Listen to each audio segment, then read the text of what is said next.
The cuffs snapped shut around her wrists, metal biting into skin still warm from saving lives. She stood there in blue scrubs, badge swinging, hands shaking. "Stop resisting," the officer barked, louder than necessary. Hospital staff froze. Phones came out, she whispered. "I'm a doctor. Please." They laughed. One officer muttered, "Yeah, sure." Her knees almost buckled as shame flooded her face. Then a police radio crackled nearby. A single sentence followed, and everything changed.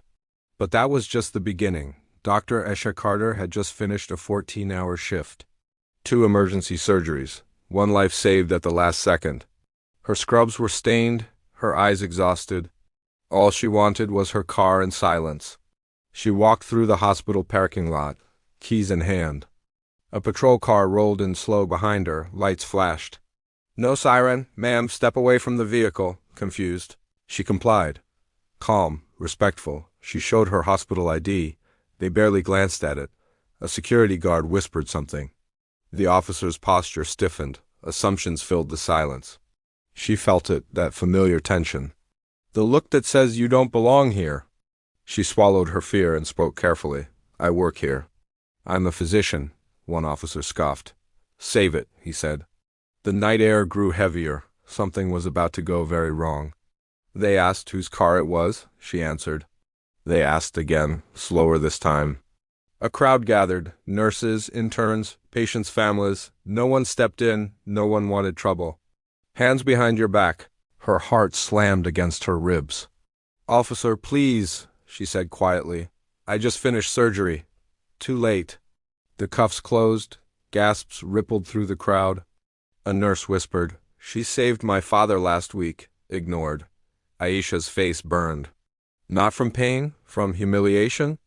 Tears threatened, but she held them back. "Why are you doing this?" she asked. An officer leaned close. "Because people like you lie." That was the lowest point? Her shoulders slumped. Her voice cracked. A bystander finally recorded openly.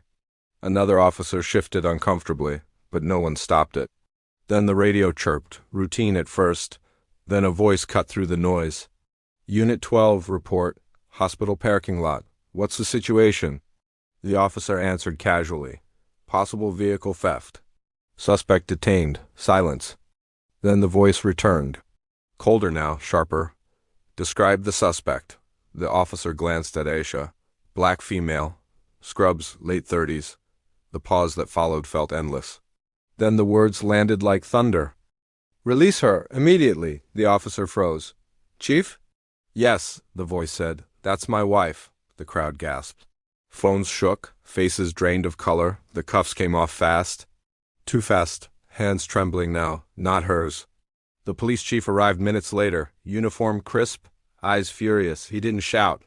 That made it worse. He walked straight to Esha, checked her wrists. Met her eyes. "I'm so sorry," he said softly. Then he turned to his officers. "And you," he said coldly, "will explain every second of this." The power had shifted completely. And everyone felt it. Internal Affairs opened an investigation that night. Suspensions followed, then terminations. Training policies rewritten. Cameras mandated. The video went viral by morning. Millions watched. Millions learned. Aisha returned to work days later. Head high, back straight.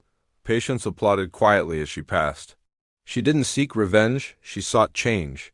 At a press conference, she spoke calmly. "This wasn't about me," she said. "It's about who gets believed." Her words echoed louder than sirens ever could. Sometimes justice doesn't arrive with anger. Sometimes it arrives with truth. And sometimes it only takes one sentence to expose everything that was wrong.